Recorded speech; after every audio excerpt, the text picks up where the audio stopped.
জমিনের মধ্যে আল্লাহ পাক বড় দয়ালু। কেমন দয়ালু, কেমন দয়ালু!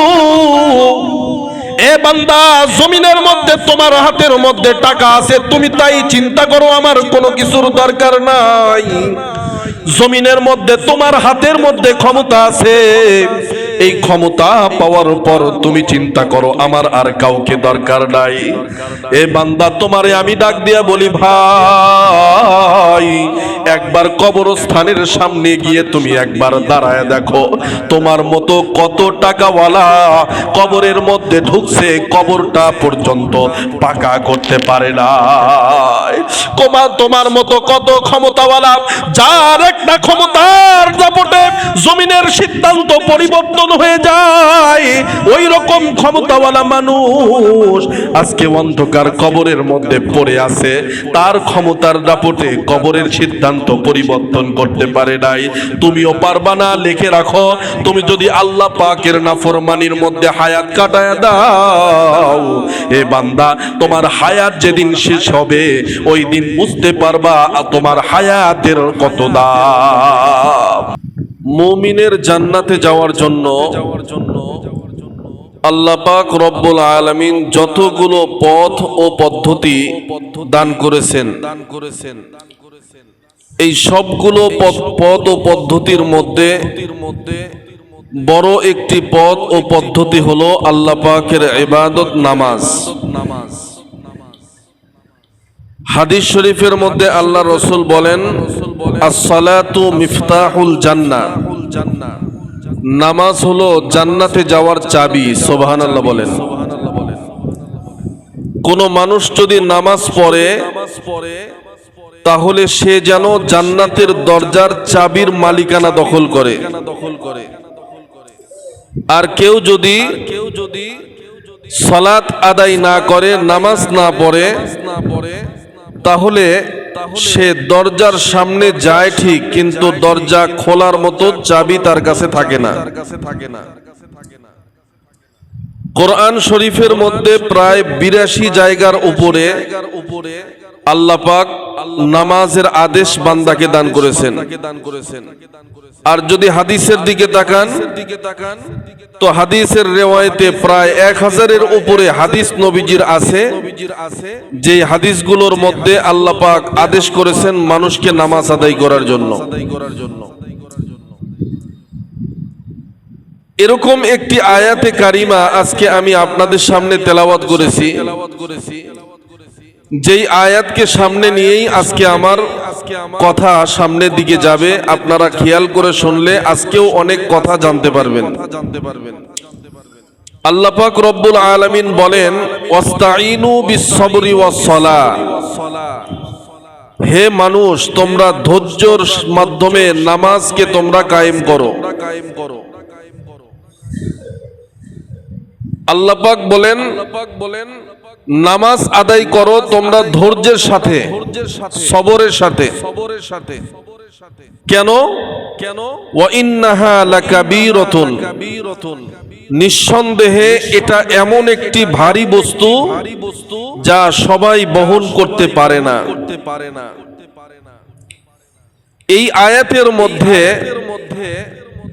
আল্লাহ পাক রব্বুল আলামিন নামাজটাকে একটা ভারী বস্তু বানাইছেন। নিজে বলেন নামাজ এটা সাধারণ না, ভারী। এবার আমি আপনাদের সামনে প্রশ্ন করি, বলেন তো ভারী বস্তু যে বহন করে সে কি সবল না দুর্বল? বুঝে শুনে বলবেন। ভারী বস্তু যে বহন করে সে কি সক্ষম না অক্ষম? সক্ষম ব্যক্তি বহন করতে পারে, অক্ষম ব্যক্তি পারে না। সবল ব্যক্তি বহন করতে পারে, দুর্বল ব্যক্তি পারে না। কথা তো ঠিক আছে? তাহলে আল্লাহ পাক যে আমাদের মাথায় এই যে ভারী বোঝাটা চাপায় দিলেন, আল্লাহ বলেন এটা ভারী, আমি তোমাদেরকে দিলাম। শুধু দিলাম তা বলে নাই, আদেশ করছেন ফরজ। আদায় না করলে জাহান্নাম, অস্বীকার করলে জাহান্নাম। এত চাপ দিলেন নামাজের মাধ্যমে। আবার নিজেই বলতেছেন এটা সাধারণ না, এটা ভারী। তো আমরা জানি সাধারণত ভারী বোঝা যে বহন করে সে দুর্বল হলে পারে না, সবল হলে পারে। তো যেহেতু আল্লাহ আমাদেরকে ভারী বোঝা বহন করতে দিলেন, বলেন তো আমরা সবল না দুর্বল? কথা বলেন, আমরা সবল না দুর্বল? সবল। আল্লাহ পাক রব্বুল আলামিন আমাদের সম্পর্কে কোরআনে একটা আয়াত নাজিল করছেন। আমাদেরকে যে তিনি সৃষ্টি করছেন, এই সৃষ্টিটা কিভাবে করছেন এই সম্পর্কে আল্লাহ বলেন, খুলিকাল ইনসানু যায়ীফা, মানুষকে আমি সবল বানাই নাই, মানুষকে বানাইছি দুর্বল করে। সুবহানাল্লাহ কইলেন না? আপনারা বললেন আমরা সবল, আল্লাহ বলেন না তোমরা সবল না, তোমরা দুর্বল। বলেন কাটটা রাইট?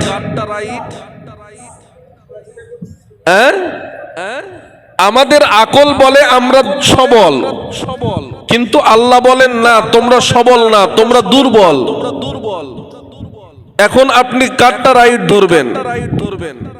যদি বলেন আল্লাহর, তাহলে আল্লাহ পাক দুর্বলের উপরে ভারী বোঝা যে চাপায়া দিল, আল্লাহ কি জালেম না? দুনিয়ার হাইসিয়তে দেখা যায় সন্তান আমার ঘরে জন্ম নিয়েছে, বাবা বাজারে গেছেন, বাজার করে বাড়ির দরজাতে এসে যখন ঠক ঠক করে আওয়াজ দিছে, ভেতর থেকে ছোট্ট 4 বছরের মেয়েটা বাবার আসার আগমনের খবর পেয়ে দৌড়ে গেছে দরজাটা খোলার জন্য। এমন হয় না? দরজাটা খুলে দিয়ে দেখে বাবার হাতের মধ্যে একটা ব্যাগ, বাজারের ব্যাগ। বাজার থেকে বাবা যে ব্যাগটা নিয়ে আসছে, এই ব্যাগটাতে সর্বমূলে ওজন 10 কেজি। 4 বছরের মেয়েটার নিজের ওজন 15 কেজি। আচ্ছা বলেন তো 15-20 কেজি ওজনের এই 4 বছরের মেয়েটা কি 10 কেজি ওজনের বোঝা বহন করতে পারবে? সম্ভব? কিন্তু বাবাই ডাক দিয়া বলতেছেন, এ মেয়ে, দুনিয়াতে তুমি আসছো আমি বাবার কারণে। তোমার কাপড়, তোমার শরীরে যে পোশাক, এই পোশাকটা আমার টাকায় কেনা। তুমি যে খাবারটা খাও সেটাও আমার টাকার। তুমি যে বাসস্থানে থাকো, রাত্রি যাপন করো, ওই ঘরটাও আমি বানাইছি। সুতরাং আমি যা আদেশ করব তোমাকে তাই মানতে হবে। বাজার থেকে ঘরের দরজা পর্যন্ত ব্যাগ বহন করেছি আমি, এই ঘরের দরজা থেকে এই ব্যাগটা মাথায় করে রান্নাঘর পর্যন্ত নিবা তুমি। এই কথা বলে বাবা যদি 10 কেজি ওজনের ব্যাগটা মেয়ের মাথার উপর চাপায়া দেয়, বলেন আশেপাশের কোনো মানুষ এই দৃশ্য দেখলে বাবাকে কি বলবে? ভালো বলবে না জালিম বলবে? কেন? তুমি তো একটা জালিম। তোমার মেয়েটা ছোট, সে এত ওজন বহন করতে পারবে না, এটা তুমি জানো। জানার পরেও এই ভারী বোঝাটা তুমি কেন তার ঘাড়ের উপর চাপায় দিলা? তোমার মতো নিষ্ঠুর আর জালিম পিতা এই পৃথিবীতে হয় না। পাড়া প্রতিবেশী বাবাকে এই কথাটাই বলবে। কারণ সবলের উপরে ভারী বোঝা চলে, দুর্বলের উপরে চলে না। আল্লাহ জানেন যে আমরা দুর্বল, তিনি বানাইছেন আমাদেরকে দুর্বল করে। এরপরে ভারী বোঝা আবার ঘাড়ে চাপায়া ফরজ করে দিলেন। জানেন আমরা দুর্বল, এরপরেও ভারী বোঝা যে দিলেন। এবার আপনি আল্লাহকে কি বলবেন? ওই বাবার জায়গাতে আল্লাহকে দাঁড় করাইলে আল্লাহ কি হয়? নিষ্ঠুর না? আল্লাহ জালেম না? জালেম না হইলে তো ভারী বোঝা দিতে পারতেন না দুর্বলের উপরে। আমার কথা বোঝেন আপনারা? কোরআন শরীফের অগণিত আয়াতের মধ্যে আল্লাহ বলেন আমি জালেম না, আমি দয়ালু। সুবহানাল্লাহ বলেন।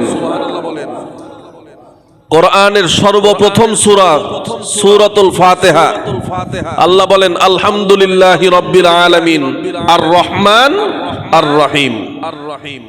শুধু এই এক আয়াত না, স্বতন্ত্র একটা সূরাই আল্লাহ পাক নিজের নামে নাজিল করছেন, সূরা রহমান। আমি আল্লাহ কেমন দয়ালু, এক একটা কথা বান্দাকে বলেন আর পরে বলেন ফাবি আইয়ি আলা রাব্বিকুমা তুকাদ্দিবান। এত নিয়ামত দিলাম, এত কিছু দিলাম, এত কিছু সৃষ্টি করলাম, বল এরপরে কোন নিয়ামতকে তুই আমার অস্বীকার করবি? আল্লাহ বারবার এই কথা বলে বলেন আমি যে রহমান, এটা মেনে নে, জমিনের মধ্যে আমার পথে চল, তোর জান্নাতের রাস্তা খুলে যাবে। আল্লাহ তো দয়ালু। কেমন দয়ালু? আল্লাহর দয়ার কোনো সীমা আছে? কথা বলেন, আল্লাহর দয়ার কোনো সীমা আছে? পৃথিবীর সব দরজা যখন বন্ধ হয়, আসমানের মালিকের দরজা তখন খুলে যায়। বান্দা সারাদিন নাফরমানি করো, সপ্তাহের 7টা দিনের 5-7টা 35 ওয়াক্ত নামাজ আমি তোরে দিছিলাম, 2-3 ওয়াক্ত আমারে দিলি, বাকি 30 ওয়াক্ত দাও নাই। আমি আল্লাহ ওই 7 দিনের 1 ওয়াক্ত তোরে না খাওয়ায় রাখি নাই। 7টা দিনের 7-8টা 56 ঘন্টা তুই ঘুমাইছিস, 1 ঘন্টা ঘুম তোর থেকে কেড়ে নেই নাই। জিন্দেগির হায়াতের 7টা দিনের আসমান থেকে আলো তোর উপর বন্ধ করি নাই, জমিনের মধ্যে নিয়ামত তোর বন্ধ করি নাই। এরপরেও বান্দা তুই আমাকে একটা ওয়াক্ত নামাজ পরিপূর্ণ দিলি না, নাফরমানি করেই সময়টা কাটায় দিলি। এরপরেও আমি আল্লাহ তোকে ডাক দিয়া বললাম কি জানোস, তুই যখন রাতের বেলা সারা দিন নাফরমানি করে রাতের বেলা বালিশের সঙ্গে মাথা লাগায়া যখন ঘুমাও, আমি আল্লাহও পারতাম ঘুমাইতে, কিন্তু ঘুমাই না। লা তাখুযুহু সিনাতু ওয়ালা নাউম। আল্লাহ বলেন পৃথিবীর সব মাখলুকাতের ঘুম আছে, কিন্তু আমি রবের ঘুম নাই। কেন? কারণ সারাদিন নাফরমানি করা বান্দা হঠাৎ রাত্রিবেলায় জাগ্রত হয়ে যদি আমি রবের কথা তার মনে পড়ে যায়, আর আমার দিকে 2টা হাত বাড়ায় যদি আমাকে আমার বান্দা ডাকতে থাকে, আর ওই মুহূর্তে যদি আমি ঘুমায় থাকি, আমার বান্দা আমি রবকে পাবে না। আমার বান্দা নৈরাশ হবে, ঘুম বাদ দিয়ে আমার নাফরমান বান্দার দিকে আমি তাকায় থাকি। আয় বান্দা, আমার কাছে তোর নাফরমানির জন্য ক্ষমা চা, তোর ক্ষমা দেওয়ার জন্য আমি আল্লাহ ঘুম বাদ দিয়ে তোর জন্য অপেক্ষা করতেছি। লা তাখুযুহু সিনাতু ওয়ালা নাউম। আমি আল্লাহর ঘুম নাই, তন্দ্রাও নাই। এত মোহাব্বত করেন আল্লাহ আমাদের, কার দিকে যাবেন আপনি? দুনিয়ার নেতার পিছনে দৌড়ান, স্বার্থে আঘাত লাগলে নেতা রাস্তা থেকে লাথি মেরে সরে দেয়। কার দিকে দৌড়ান আপনি? বাবা মা, স্বার্থে আঘাত লাগলে বাবা মাও কখনো কখনো সন্তানকে ত্যায্য পুত্র করে, স্বার্থের কারণে সন্তানকে জবাই করেছে। এই পৃথিবীতে এমন নজিরের অভাব নাই। সন্তানের মায়ায় পাগল আপনি, সন্তানকে মানুষের মতো মানুষ করার জন্য টাকা পয়সা কোনোদিন আপনি হিসাব করেন না। একদিন সন্তানের কষ্ট সহ্য করতে পারলেন না, এমন হাজারো সন্তান সম্পর্কে আল্লাহ বলেন ওই সন্তানও তোর কেউ না, একটু বিপদে পড়ে দেখ, ওই সন্তানও তোর পাশে এসে দাঁড়াবে না। বলে কেমনে? বলে কয়েকদিন আগে করোনার দিকে তাকায় দেখ। বাবার করোনা হয়েছে, সন্তান বাবার লাশটা পর্যন্ত নিতে যায় না। সন্তানের করোনা, বাবা লাশটা পর্যন্ত দাফন করতে যায় না। বাবার করোনা, হাসপাতালের মধ্যে মৃত অবস্থায় পড়ে আছে। কর্তৃপক্ষ ছেলেরে ফোন দিয়া বলে তোমার বাবা এত কোটি কোটি টাকার মালিক তোমার জন্য রেখে গেল, তোমার বাবা আজকে মারা গেছে, নিয়ে যাও লাশটা দাফন করো। বলে আপনি কি জানেন না ওখানে গেলে আমার সংক্রমণ হতে পারে? আমি ওই বাবার লাশ নেব না, আপনারা মফিদুল, আঞ্জুমান মফিদুলকে খবর দেন, ওরা এসে লাশ নিয়ে যে দাফন করুক। এটা তোমার সন্তান, যেই সন্তানের মায়ায় পড়ে তুমি আল্লাহকে ভুলে গেছো। সন্তানকে মানুষের মতো মানুষ করার জন্য ওয়াক্তের আজানকে আজান মনে করো নাই, আল্লাহর ডাকে তুমি সাড়া দাও নাই, নাফরমানি করতে করতে জিন্দেগি কাটায়া দিছো। ওই আল্লাহ ডাক দিয়া বলেন আজকে তোর কে আপন আমারে দেখা। কার দিকে যাবেন আপনি? দুনিয়ার সব দরজা যখন বন্ধ হয়, এক মালিকের দরজা তখন খুলে যায়। গভীর রজনীতে আসমানের মালিক সপ্তম আসমান থেকে প্রথম আসমানে এসে ডাক দিয়া বলেন হালমিম মুস্তাগফিরিন ফাগফিরালা। এ বান্দা, কার জীবনের কত পাপ আছে একবার শুধু আমাকে বল, ধুয়ে মুছে সব পরিষ্কার করে দিব। একবার শুধু বলে দেখ। একবার বলছেন জীবনে আল্লাহ না, বছরে একবার না, মাসে একবার না, সপ্তাহে একবার না, প্রত্যেকটা রাত্রিতে আমার মালিক আপনাকে ডাক দেয়, আয় বান্দা আর কত ঘুমায়া কাটাবি? ঘুমানোর জন্য তো কবর রেখেছি, শুধু ওই কবরে এয়ার কন্ডিশন চালু করার জন্য দুনিয়ার কিছু ঘুম বাদ দে, আমি আল্লাহকে ডাক। কয়টা দিন কাটাইছেন ইবাদতের মধ্যে? একটু আনন্দ করার জন্য হাজারো রাত কাটায় দিছেন বন্ধু বান্ধবের সঙ্গে আড্ডায়, রাত 1টা 2টা 3টা বেজে যায়, আপনার চোখে ঘুম আসে না। হাজারো রাত কাটাইছেন শুয়ে থেকে মোবাইল টিপতে টিপতে, হাজারো রাত কাটাইছেন বান্ধবীর সঙ্গে ফোনে কথা বলতে বলতে। জীবনে এমন কোন চিত্র আছে ঘুম ধরতেছে না? আমার তো ঘুম ধরে না, জায়নামাজটা বিছায়া আল্লাহর সাথে একটু কথা বলি, দেখি আল্লাহ আমারে কিছু দেয় কিনা, এমন জায়নামাজ কয়জনে বিছাইছে? নিজের জীবনটা মোতালা করেন, নিজের জীবনটা মোতালা করেন। জান্নাত অন্য কাউ থেকে নিতে হবে না, নিজের আমল নিজেকে জান্নাতে নিয়ে যাবে। কারণ যাবেন কোন দিকে? আল্লাহ ছাড়া আর কেউ নাই। দিন শেষে আল্লাহ ছাড়া আর কেউ নাই। এক আল্লাহর বান্দা 40 বছর হলে হজ করতে যায়। বলেন কত বছর? 40 বছর। 40 বছর হজ করতে যায়। এই যাইতে যাইতে আল্লাহর বান্দা বুড়ো হয়ে গেছে, দাঁতগুলো পড়ে গেছে, চুলগুলো সাদা হয়ে গেছে, আগের মতো হাঁটতে পারে না, কথা বলতে পারে না, বৃদ্ধ, সোজাভাবে হাঁটতেও পারে না। এ কারণে খাদেমকে সাথে নিয়ে আল্লাহর বান্দা হজে গেছে। বাইতুল্লাহকে সামনে নিয়ে আল্লাহর বান্দা বলতেছে লাব্বাইক আল্লাহুম্মা লাব্বাইক। এদিক দিয়ে আল্লাহর বান্দা লাব্বাইক বলে, ওদিক থেকে আসমানি আওয়াজ বান্দার কানের মধ্যে আসতেছে লা লাব্বাইক লা লাব্বাইক। এ বান্দা যতই লাব্বাইক বলো তোমার লাব্বাইক কবুল হবে না। আওয়াজটা শুধু আল্লাহর বান্দাই শুনছে এমন না, আওয়াজটা ওই খাদেমের কানের মধ্যেও চলে গেছে।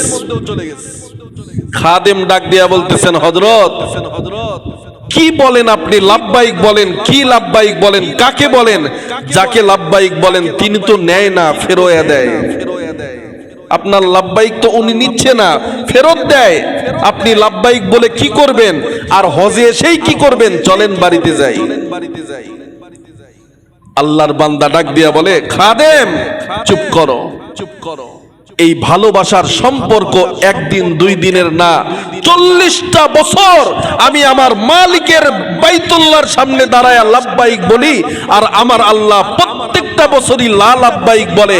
একবার রাগ হয়, এতবার বললাম আল্লাহ কবুল করলো না, আর আসবো না। কিন্তু পরেক্ষণে চিন্তা করি যাব কার কাছে? তার কাছে তো আমার মতো কোটি কোটি বান্দা আছে, কিন্তু আমার কাছে তার মতো আর একটা রবও নাই। আমার আপনার মতো বান্দা আল্লাহর কাছে কোটি কোটি আছে। আমি ইবাদত না করলে আল্লাহর কিছু যায় আসে না, আমার জায়গাতে আরেকজন ইবাদত করে আল্লাহরে খুশি করে দিবে। কিন্তু আমাকে যদি আমার আল্লাহর দিকে না যায় অন্য কারো দিকে যাইতে বলেন, কার দিকে যাবেন? আল্লাহ কয়জন? এক। সেই দরজা ছাড়া তো আর কোনো দরজা নাই। বান্দা যখন মুরিদকে শাগরেদকে যখন এই কথা বলছে, আল্লাহ ফেরেশতাকে ডাক দিয়া বলে, ও ফেরেশতা দেখছো এই বান্দাদেরকেই তো সৃষ্টি করতে নিষেধ করেছিলি, দেখ আমার বান্দা কতটা আমারে ভালোবাসে, ফেরত দিলেও বান্দা আমার থেকে লড়ে না। 40 বছরের হজের পূর্ণ সওয়াব আমার বান্দার আমলনামার মধ্যে দিয়ে দাও। এত মোহাব্বত করেন আমার আল্লাহ। আপনি কার দিকে আছেন? দুনিয়াতে কোন চিন্তা আপনাকে পেরেশানির মধ্যে রাখছে? কত মানুষের দ্বারস্থ হয়েছেন, কেস কাছারিতে পড়ছেন, উকিলের দ্বারস্থ হয়েছেন, ওই অমুক বড় ভাইয়ের কাছে গেছেন, অমুক নেতার কাছে গেছেন, যায় নামাজ বিছায়া কয়দিন আল্লাহর কাছে দাঁড়াইছেন? কয়দিন আল্লাহকে বলছেন আল্লাহ এই বিপদে পড়ছি, তুমি ছাড়া বাঁচানেওয়ালা কেউ নাই। দুনিয়াতে যারা বাঁচায় তারা তো মাধ্যম, একমাত্র বাঁচানেওয়ালা তুমি, তুমি আমারে বাঁচায় দাও। এই দরখাস্ত কয়দিন আল্লাহর দিকে করছে? আল্লাহ বলেন যারা এই দরখাস্ত করে, জমিনের মধ্যে যারা আল্লাহকে মানে, তারা স্বীকার করে আল্লাহ দয়ালু, আল্লাহর মতো দয়া পৃথিবীতে কারো নাই। তারা স্বীকার করে আল্লাহর মতো দয়া পৃথিবীতে কারো নাই। কিন্তু দুনিয়াতে আপনি একটা মানুষের দয়া দেখছেন, আর সেই দয়া দেখে আপনি পাগল হয়ে গেছেন। আল্লাহ বলেন এরকম হাজারো দয়া বান্দা আমার কাছে আছে, কিন্তু আমি আল্লাহ তাআলা তোরে দেখাই না। তুই কত নিজের নফসের উপর জুলুম করছো, নিজের নফসের উপর তুই কত জুলুম করলি। আমি আল্লাহ চেয়ে চেয়ে দেখলাম, রাতের বেলা তুই বালিশের সঙ্গে মাথা লাগায় কত নফরমানি করলি। 8 ঘন্টা ঘুমানোর পরে আমি আল্লাহ পারতাম তোর চোখটাকে চিরতরে বন্ধ করে দিতে, আমি আল্লাহ আবার খুলে দিলাম সকাল বেলায়, যাতে আমার কাছে ভুল স্বীকার করলি, অথচ ফজরের নামাজটাও পড়লি না, অথচ ফজরের নামাজটাও পড়লি না। আমার ফেরেশতারা এসে ডাক দিয়া বলে আল্লাহ ফজর পড়ে নাই। আমি ফেরেশতাদেরকে ডাক দিয়া বললাম অপেক্ষা কর, আমার বান্দা জোহর পড়বে। ঘুমের মধ্যে ছিল, জোহরও পড়লি না। ফেরেশতারা আসলো, আমি বললাম আসর পড়বে, আসরও পড়লি না, মাগরিবও পড়লি না। এশা পর্যন্ত আমার ফেরেশতারা অপেক্ষা করলো তোর সওয়াবগুলো লেখার জন্য। বান্দা 5 ওয়াক্ত নামাজ চলে গেল, একটা ওয়াক্তের সেজদা আমি রবের দিকে দিলি না। আরে তোর চাইতে তো একটা কুকুরকে বানায়াও আমার লাভ ছিল, কারণ সে কুকুর হইলেও মালিকের খেদমত করে, কিন্তু তুই করলি না। একটা গরু মালিকের কত পাগল, একটা কুকুর মালিকের কতটা পাগল। কুকুরকে কি কেউ গোস্ত ভাত দেয়? দেয় না। আগের যুগ তো আর একটু ভালো ছিল, মানুষ ভুঁড়ি খাইতো না, হাড্ডি খাইতো না, ঠ্যাং খাইতো না, ঘৃণা করে এগুলোকে ফালায় দিত, কুকুরে খাইতো। এখন তো খাইতে খাইতে কোনোটা আর বাদ দেয় না। গরু চিন্তা করে, আগে তো সবই খাইতো মানুষ, এখন তো আগে তো কিছু কিছু বাদ দিত, এখন তো সবই খায়। একটা কুকুরকে আপনি গোস্ত দেন নাই, মাছ ভাত দেন নাই, সারা দিন কুকুরটা এই রোদে ওই রোদে ঘুরে বেড়ানোর পর সন্ধ্যাবেলায় যখন মালিকতে আসছে, মালিক ভাত দেয় না। ভাতের পানির মধ্যে কিছু কাটা, মাছের কাটা, ওইটা যখন বাহিরে ফালায় দিছে, কুকুরটা মনে করছে তার মালিক তারে খাবার দিছে।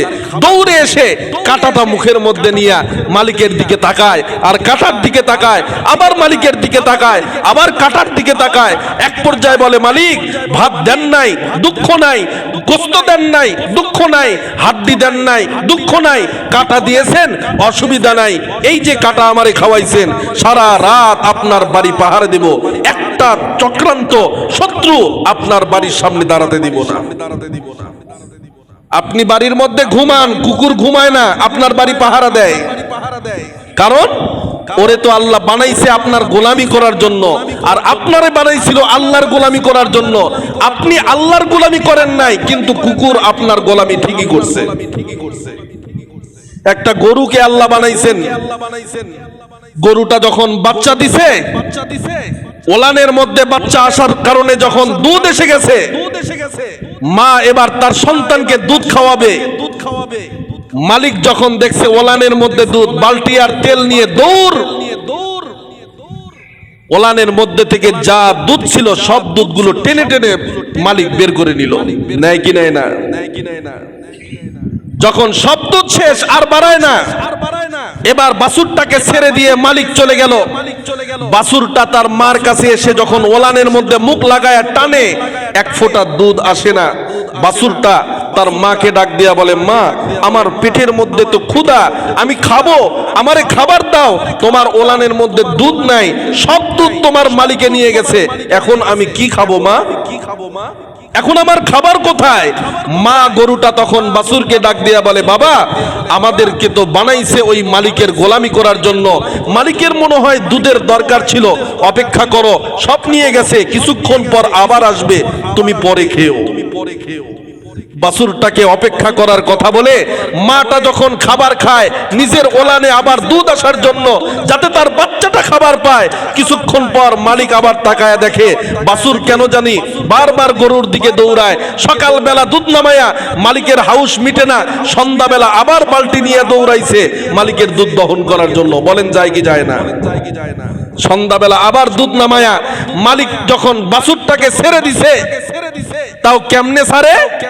মালিক জানে আমি যতই হাত দিয়ে টানবো ওলানে দুধ আসবে না, এ কারণে বাছুরটাকে সাথে করে নিয়ে যায়। মুখ লাগায়া যেই মাত্র চোষক দেয় মালিকে টান দেয়, না তোরে দিব না, তুই শুধু দুধটা এনে দে, খাইতে দিব না, তুই শুধু এনে দে। এবার দুধটা যখন এসে গেছে, গরুটাকে বাছুরটাকে দূরে বেঁধে মার সামনে বাছুরের সামনে মালিক সবগুলো দুধ নামায় নেয়। একটা দুধ মালিক তার সন্তানকে খাওয়াইতে পারে না, গরুটা তার সন্তানকে খাওয়াইতে পারে না, সবগুলো বের করে নিল। সন্ধ্যাবেলা এবার বাছুরটাকে যখন ছেড়ে দিছে, এবার বাছুরটার মাকে বলতেছে, মা তুমি না কইলা সন্ধ্যাবেলা তুমি আমারে খাবার দিবা, তোমার পেটে দুধ আসবে, কই তোমার মালিক না নিয়ে গেল, এই বেলাতেও তো আমারে দিলে না। মা আমার পেটের মধ্যে ক্ষুধা, আমি এখন কি খাবো? এবার মালিক যখন চলে গেছে, ওই গরুটা আল্লাহর আদালতে দাঁড়ায় আল্লাহর দিকে চোখের পানি ছেড়ে দিয়ে ডাক দেয়া বলে, মালিক যার গোলামি করার জন্য দুনিয়াতে পাঠাইছো, তাকায়া দেখো আমার সন্তানের মুখের সামনে থেকে সবগুলো দুধ এই মালিক টেনে টেনে বের করে নিয়ে গেছে। ও আল্লাহ, লাথিও মারি নাই, বাধাও দেই নাই, একদিনের জন্য নিষেধ করি নাই, কিন্তু সাক্ষী থাকো এই দুধ খাওয়ার পর ওই মালিক যদি তোমার গোলামির মধ্যে না যায়, এক ফোঁটা দুধের হক কাল কিয়ামতের ময়দানে আমি ছাড়বো না। আল্লাহ বলেন, এক ফোঁটা দুধের হক কাল কিয়ামতের ময়দানে আমি ছাড়বো না। আমার সন্তানকে দিল না, তাতে কোনো দুঃখ নাই, আমার সন্তানকে না খাওয়ায় রাখছে, তাতে কোনো আফসোস নাই, কিন্তু আমার মালিকের গোলামি করে নাই, এই জন্য এক ফোঁটা দুধের দাবিও আমি ছাড়বো না। আল্লাহ পাক সেদিন গরু বলেন, আমি আমার বান্দাকে আসামির সামনে দাঁড় করায়া দেব যদি আমার বান্দা আমারে না চিনে। একটা গরু আপনারে চিনলো, তার রবকে চিনলো, আপনি কতটুকু চিনছেন? নিজের বিবেককে প্রশ্ন করেন, আপনি কতটুকু চিনছেন? এই যে এতগুলো মানুষ বসে আছেন, আল্লাহকে হাজির নাজির সাক্ষী রেখে বলেন, কয়জন ফজরের নামাজ পড়ে এসে বসছেন? আল্লাহকে হাজির নাজির সাক্ষী রেখে বলেন, কয়জন ফজরের নামাজটা পড়ে এখানে বসছেন? মাথা নিচু করে আল্লাহর দিকে তওবা করেন, আল্লাহ জিন্দেগীর হায়াতে আর কোনো ফজর কাজা দিব না, ইনশাআল্লাহ বলেন। জিন্দেগীর হায়াতে আর ফজর কাজা দিয়েন না, ওয়াক্তের নামাজ কাজা দিয়েন না, কারণ এক ওয়াক্ত থেকে আর এক ওয়াক্ত আপনার হায়াতের গ্যারান্টি নাই। জিন্দেগীর শেষ আমলটা যদি রবের কুদরতের পায়ে সেজদা হয়, তাহলে এই একটা সেজদাই জান্নাতের দরজা খোলার জন্য যথেষ্ট হয়ে যাবে, দরজা খোলার জন্য যথেষ্ট হয়ে যাবে। আল্লাহ পাক আমাদেরকে দয়া করেন, আল্লাহ দয়ালু না জালিম। মনে আছে? প্রথম কথা মনে আসেনি? আল্লাহ কি? তাহলে নামাজ দিলেন কেন? নামাজ তো ভারী বোঝা, নামাজ তো ভারী বোঝা, এটা তো আমাদের জন্য সম্ভব না। কারণ আল্লাহ বলেন, খুলিকাল ইনসানু যায়ীফা, মানুষকে আমি আল্লাহ বানাইছি দুর্বল করে, আর এই দুর্বলের উপরে আল্লাহ পাক এত বড় একটা বোঝা চাপায়া দিলেন, এটা তো আল্লাহর ঠিক হয় নাই। আল্লাহ পাক ডাক দিয়া বলেন, শোনো, ইল্লা ওয়া ইন্নাহা লাকাবীরাতুন, ইল্লা তবে ভারী বোঝা এটা ঠিক আছে, তবে আলাল খাশিঈন, সুবহানাল্লাহ বলেন, সব বান্দার জন্য এটা ভারী বোঝা না, সব বান্দার জন্য এটা ভারী বোঝা না। কার জন্য ভারী বোঝা না? বলে যেই বান্দা ইবাদতের মধ্যে ধৈর্যের সাথে সবরের সাথে আমি রবের গুণ বর্ণনা করে মজা পাইছে, ওই বান্দা যদি বৃদ্ধ হয়, ওই বান্দাটা যদি ন্যাংরাও হয়, ওই বান্দাটা যদি কঠিন অসুস্থ হয়, শীতের রাত্রিতে ঠান্ডা পানি সহ্য করতে পারে না, কিন্তু একদল বৃদ্ধ দেখবেন ওই ঠান্ডা পানি দিয়েই কাঁপতে কাঁপতে ওযু করে জায়নামাজ বিছায়া দাঁড়ায় যায়। আছে না নাই? জায়নামাজ বিছায়া দাঁড়ায় যায়। কেমনে সম্ভব? কারণ ও তো ওর শক্তিতে চলে না, ও যে এই বৃদ্ধ বয়সে ঠান্ডা পানি দিয়ে ওযু করে জায়নামাজে দাঁড়াইছে, এটা ওর শক্তি না, এটা ওর মালিকের দেওয়া শক্তি, এটা ওর মালিকের দেওয়া মোহাব্বত।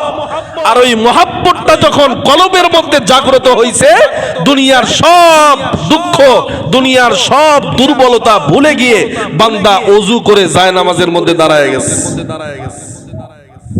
মুসলমান ভাইরা রে, আমার কথাগুলো দিল দিয়ে বুঝবেন। এই জন্য কোন মানুষ যদি আল্লাহ পাকের গোলামির মধ্যে নিজের নামটা লেখায়া দেয়, এই বান্দাটা দুনিয়ার জমিনের মধ্যে যত দুর্বল হোক না কেন, আল্লাহ পাক তার গোলামকে জমিনের মধ্যে সবল বানায়া আল্লাহ পাক বান্দাকে খুশি করে দেয়। জমিনের মধ্যে আল্লাহ পাক বড় দয়ালু। কেমন দয়ালু, কেমন দয়ালু! এ বান্দা, জমিনের মধ্যে তোমার হাতের মধ্যে টাকা আছে, তুমি তাই চিন্তা করো আমার কোনো কিছুর দরকার নাই। জমিনের মধ্যে তোমার হাতের মধ্যে ক্ষমতা আছে, এই ক্ষমতা পাওয়ার পর তুমি চিন্তা করো আমার আর কাউকে দরকার নাই। এ বান্দা, তোমারে আমি ডাক দিয়া বলি, ভাই একবার কবরস্থানের সামনে গিয়ে তুমি একবার দাঁড়ায় দেখো, তোমার মতো কত টাকাওয়ালা কবরের মধ্যে ঢুকছে, কবরটা পর্যন্ত পাকা করতে পারে না। তোমার মতো কত ক্ষমতাওয়ালা, যার একটা ক্ষমতার দাপটে জমিনের সিদ্ধান্ত পরিবর্তন হয়ে যায়, ওই রকম ক্ষমতাওয়ালা মানুষ আজকে অন্ধকার কবরের মধ্যে পড়ে আছে, তার ক্ষমতার দাপটে কবরের সিদ্ধান্ত পরিবর্তন করতে পারে নাই। তুমিও পারবা না, লিখে রাখো। তুমি যদি আল্লাহ পাকের নাফরমানির মধ্যে হায়াত কাটায় দাও, এ বান্দা, তোমার হায়াত যেদিন শেষ হবে ওই দিন বুঝতে পারবা তোমার হায়াতের কত দাম, সেদিন তুমি বুঝতে পারবা। এই জন্য জমিনের মধ্যে অহংকার করার সুযোগ নাই, জমিনের মধ্যে নাফরমানি করার সুযোগ নাই। এ বান্দা, জমিনের মধ্যে তুমি ইবাদত বেশি করো, তোমার গর্ব করার সুযোগ নাই, কারণ জিন্দেগির কোন ইবাদত তুমি কবুল করাইতে পারছো এটা তোমার জানা নাই। এ বান্দা, জমিনের রাস্তা দিয়ে চলো, আল্লাহ পাকের গোলামির মধ্যে চলো। আল্লাহ পাক যদি তোমার উপর খুশি হয়ে যায়, এ বান্দা, জমিনের কাউকে তোমার লাগবে না। এ বান্দা, এই চলাটাই তোমার জন্য নাজাতের ওসিলা। এক আল্লাহর বান্দা 500 বছর ইবাদত করে আল্লাহর সামনে এসে দাঁড়াইছেন। আল্লাহ পাক ডাক দিয়া বলেন, রে বান্দা, যা যা, তোর ইবাদত গুলোর দিকে আমি আল্লাহ তাকাবো না, আমার দয়াতে আমি আল্লাহ তোরে মাফ করে দিলাম। আল্লাহ বলেন, তোর ইবাদত আমার লাগবে না, যা, আমি আল্লাহ তোরে মাফ করে জান্নাতে পাঠায় দিলাম। বান্দা ডাক দিয়া বলে, না না, তোমার দয়ার আমার দরকার নাই, তোমার দয়াতেই যদি আমি জান্নাত চাই, তাহলে কেন আমি 500 বছরের ইবাদত করলাম? তোমার দয়াতে আমি আমার জান্নাত পাইতে চাই না, আমারে আমার ইবাদতের বিনিময় তুমি আমারে জান্নাত দিয়ে দাও। আল্লাহ পাক ফেরেশতাকে ডাক দিয়া বলেন, ও ফেরেশতা, আমার বান্দা তার ইবাদতের মাধ্যমে জান্নাত চায়, এ ফেরেশতা, আমার ইবাদতের সবগুলো তারে দেখায় দাও। এবার আল্লাহর বান্দা যখন জাহান্নামের গর্জনটা যখন শুনতে পায়, হাসরের ময়দানে যখন আল্লাহর বান্দা দাঁড়ায় গেছে, ইবাদতগুলো তোমার জান্নাতের চাবি, একবার আল্লাহ পাকের নিয়ামতের দিকে তাকাও। আল্লাহ পাক সূর্যের আলো ফ্রি করে দিবেন, জীবনে কোনোদিন টাকা নেয় নাই। আল্লাহ পাক আসমান থেকে তোমার জন্য বাতাস পাঠায়, জীবনে টাকা নেয় নাই। আল্লাহ পাক জমিনের খাদ্য তোমার জন্য হালাল করছেন। এ বান্দা, জীবনে কোনোদিন আল্লাহর থেকে খাবার কিনতে হয় নাই। জীবনের বালতির পরে বালতি তুমি পানি কিনে খাও, পানি খাইতেছো। জীবনে কোনোদিন টিউবওয়েলের পানি আর ট্যাপের পানি তোমার জন্য টাকার বিনিময় দেওয়া হয় নাই। আল্লাহ বলেন, বান্দা, এত নিয়ামত দিলাম, হে বান্দা, এরপরেও কেন তুই আমি আল্লাহর সাথে নাফরমানি করো? না না বান্দা, আমি আল্লাহর সাথে নাফরমানি করো না, আমি আল্লাহর সঙ্গে পাল্লা দিও না। এ বান্দা, আমি আল্লাহকে যারা মানে তাদের জন্য জান্নাত খুলে যায়, আর আমার সঙ্গে যারা বিরোধিতা করে আমি রব তাদেরকে জুতার বাড়ি দিয়া কখনো অসম্মানের দরজায় পাঠায়া দে। বলেন, আল্লাহ ছাড়া কেউ আছে? কেউ আপনারে বাঁচাবে নাই, আল্লাহ ছাড়া বাঁচানেওয়ালা কেউ নাই। যাকে আপনি দেখেন সেও স্বার্থের জন্য আপনার কাছে। আল্লাহ আমাদের সকলকে বুঝদান করুক, বলেন আমিন। এজন্য বেশি বেশি নামাজ কাজা করবেন, আল্লাহ খুশি হবে, ঠিক না? বেশি বেশি নামাজ থেকে দূরে থাকবেন, আল্লাহ জান্নাতের দরজা খুলে দিবে। মসজিদের আজান হয়, আপনি বাজারের মধ্যে বসে থাকেন, তাকায়া দেখেন আপনার পাশে কুকুরও বসে থাকে। কুকুরও যেমন আজান শুনে মসজিদের দিকে আসে না, আপনিও আসেন না। বলেন আপনার মধ্যে আর কুকুরের মধ্যে পার্থক্য কোথায়? কথা বলেন, কথা বলেন। আজান হইলে মুসলমান তুমি মসজিদে আসো না, কুকুরও আসে না। বলেন দুইজনের মধ্যে পার্থক্য কোথায়? নিজের পার্থক্য তৈরি করেন। বলবেন হুজুর এই কথাটা কেন বললেন? এই কথাটা আমার কথা না, নবীজির কথা। পয়গম্বর বলেন আল ফারকু বাইনাল মুমিনি ওয়াল মুশরিকি আস-সালাত। ও দুনিয়ার মানুষ, জমিনের মধ্যে যদি মুমিন চিনতে চাও মসজিদের সামনে দাঁড়াও, আজান হইলে যে মসজিদে ঢুকে বুঝে নিবা এটা মুমিন। সুবহানাল্লাহ কোন।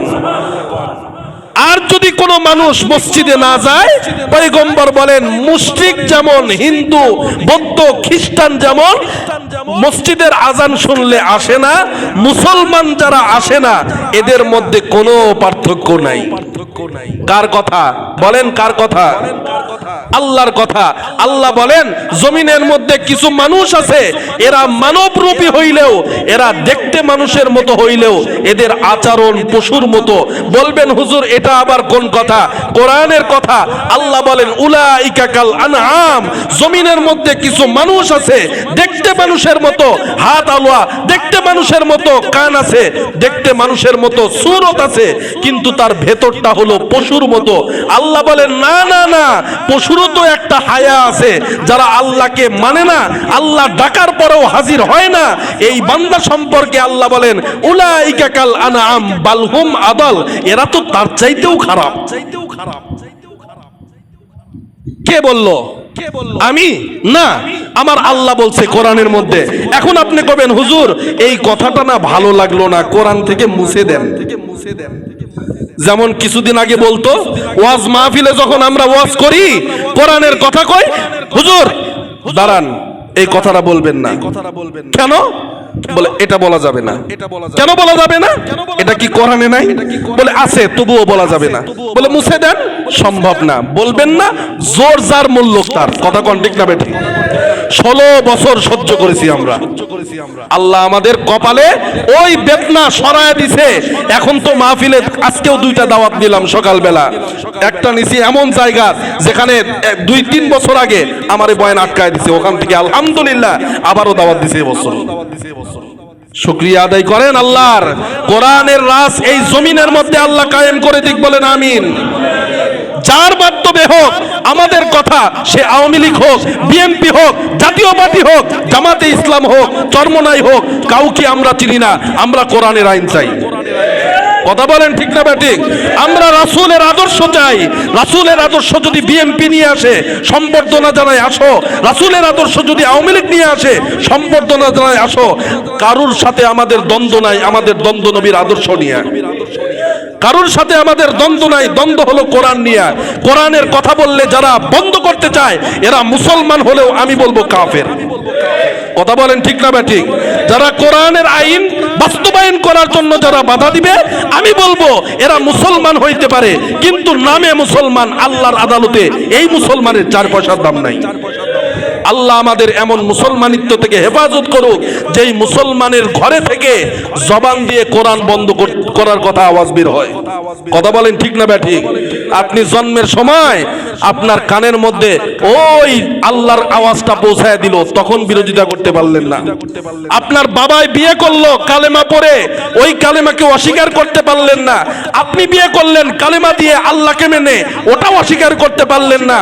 সন্তান জন্ম দিলেন মুসলমানের কায়দায়, এটাও অস্বীকার করতে পারলেন না। সারা জীবন নামাজ পড়লেন, ওয়াক্ত নামাজ না পড়লেও শুক্রবার পড়লেন, সেটাও আল্লাহর বিধান মতো অস্বীকার করতে পারলেন না।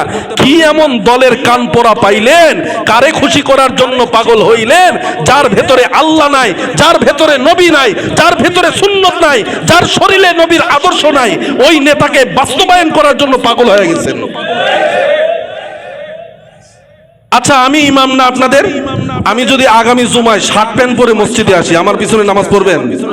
যদি দাড়ি কাটে আসি কতক্ষণ না কে আমি মানুষ হব না? আমি বেঈমান হয়ে গেছি নাকি? আমি দাড়ি কাটে এসেও এভাবে বয়ান করব, পড়বেন তো নামাজ? আমি শার্ট প্যান্ট পরে এসেও এভাবেই নামাজ পড়বো, পড়বেন তো? জানাজার সময় নেতাকে দিয়া বক্তব্য দেওয়ান, কিন্তু নামাজটা মসজিদের ইমামকে দিয়েই পড়ান। কে নেতাকে দিয়ে পড়াবার পারেন না? কথা কন না কে? জানাজার নেতাকে দিয়ে পড়াবেন, ইমামকে দিয়ে পড়ান কে? তার মানে জাতে মাতাল আপনি তালে ঠিক। এই জাতে মাতাল তালে ঠিক দুনিয়াতে চলে, কবরে চলে না ভাই। তওবা করেন, আল্লাহর আদালতে তওবা করেন। আল্লাহ সকলের তওবা কবুল করুক, বলেন আমিন। আল্লাহ আমাদের বুঝদান করুক। রাজি আছেন তো? ইসলামের জন্য রাজি আছেন তো ইনশাআল্লাহ?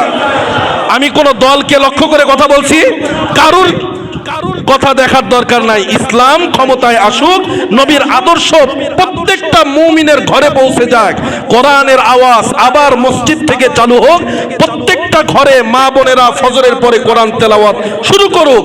এই আদর্শ আবারও আমরা দেখতে চাই। যেই আদর্শ যদি একবার চালু হয়, তাহলে আজকের মেয়েরা যারা পেটের মধ্যে বাচ্চা নিয়ে টিকটক দেখে দেখে সময় কাটায়, ওরা কোরআন পড়ে পড়ে সন্তানকে জন্ম দিবে। কথা বলেন ঠিক না ঠিক? যেই সন্তানগুলো পেটের মধ্যে নিয়ে মা বোনেরা গান শুনে শুনে সময় কাটায়, ওরা আল্লাহর কোরআন শুনে শুনে সময় কাটায় আপনার আমার মতো সন্তানকে জন্ম দিবে। আর যেই সন্তান কোরআন নিয়ে জন্ম হবে, ওই সন্তান জীবনে কোনোদিন নাস্তিক হবে না। ওই সন্তান জীবনে কোনোদিন আল্লাহ রাসূলকে কটাক্ষ করে কথা বলবে না। এমন আদর্শ আমাদের দরকার আছে না নাই?